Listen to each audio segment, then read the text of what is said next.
Alright folks, here we are, game 2 in this best of 9 Clan Wars series. Ord, take us away. In the upper left-hand corner of our map, Belgium Vestige. It is from oGaming team, oGaming's community team. It is from Northern Arizona University as well, ColdFlame. And his opponent with a simple introduction in the lower right corner of the map. He's our red Terran player. Give it up guys, it's Strykerz.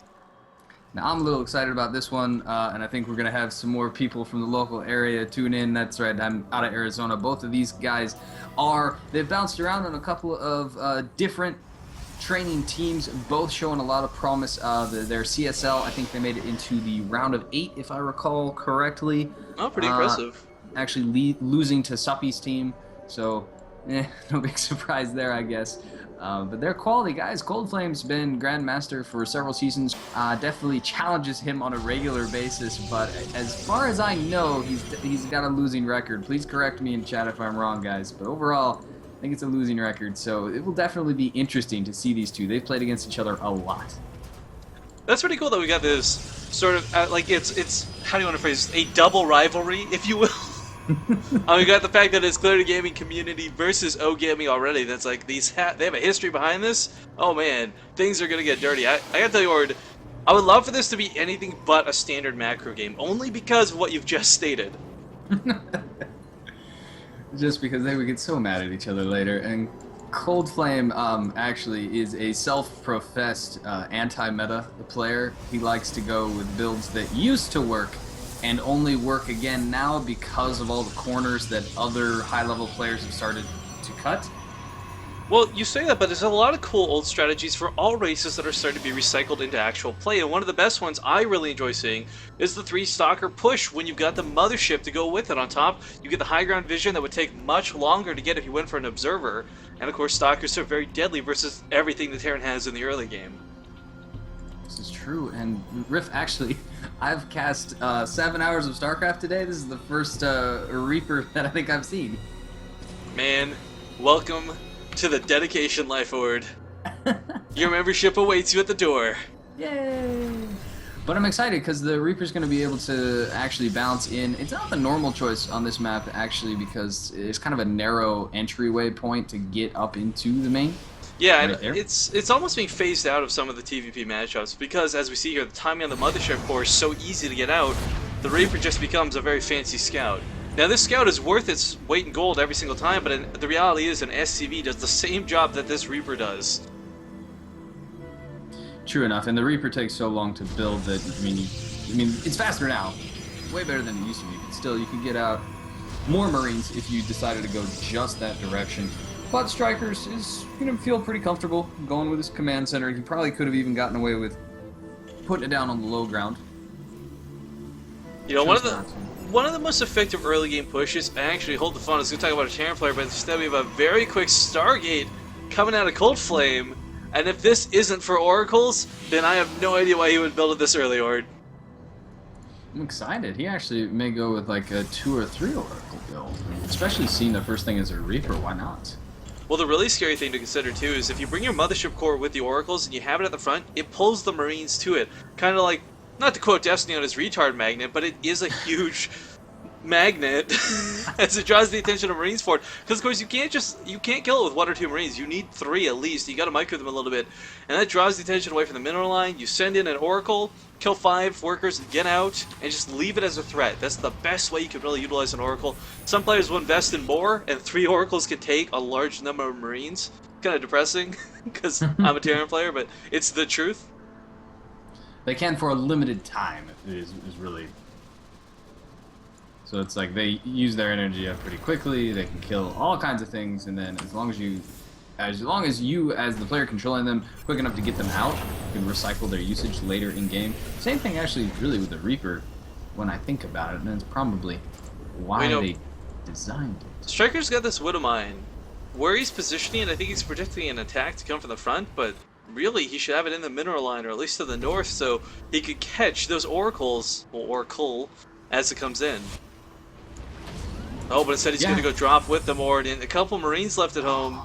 They can deal with the Oracle if ColdFlame does not pay attention to it, but I mean, a well-microed Oracle should not really go down to this many Marines. Yeah, and there is no second one following it up, no Void Ray or Phoenixes either, so I'm a little sad about that. And the Reaper... Yeah. Oh man, did he not make an Observer first? He did not, or this is gonna suck. He's got no way to deal with these Widow Mines.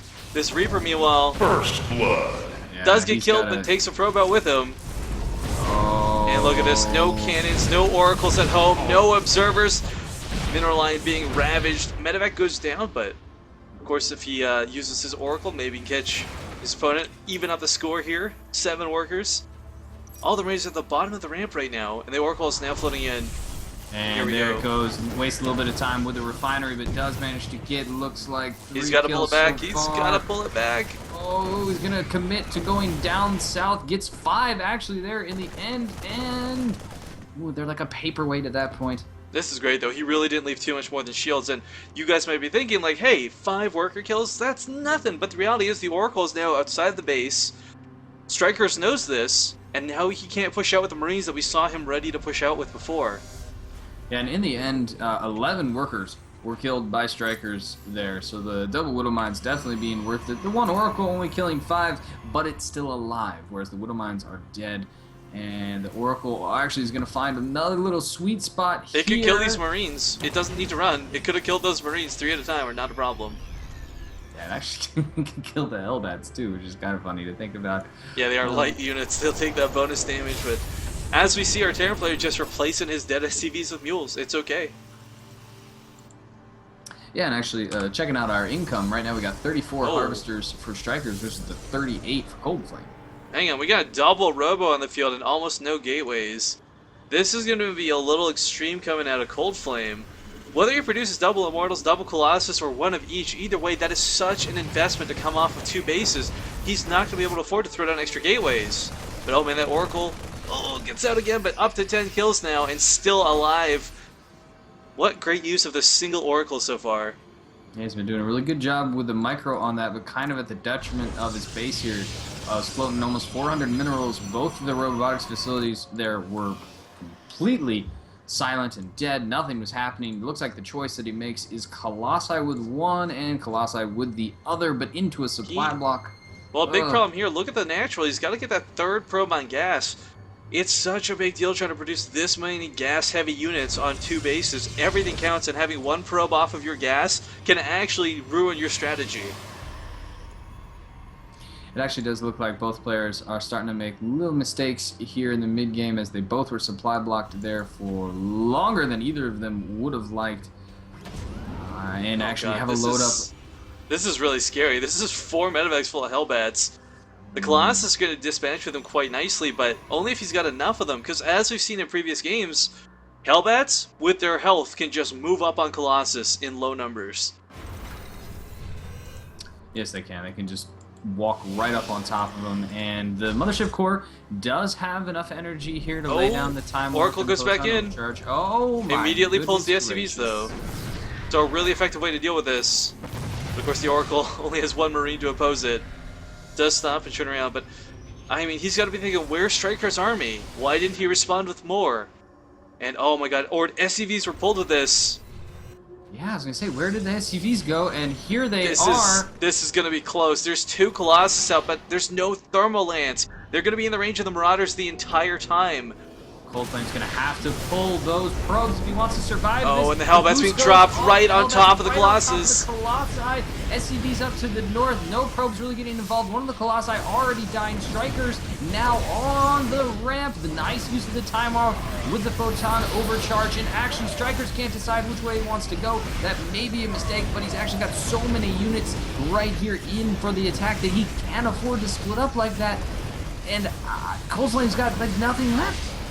This is really disturbing because he doesn't have the gateways to instantly warp in units. If he could have made a round of Stalkers, a round of Zealots, or even gotten sentries in to block off that ramp, he'd be in a little better position because there's only a couple medevacs here. He couldn't lift the entire army over top of the force field. And now the one Robo producing is depowered, Ord. Oh, the other one's still building. GG is called though. And there we have it.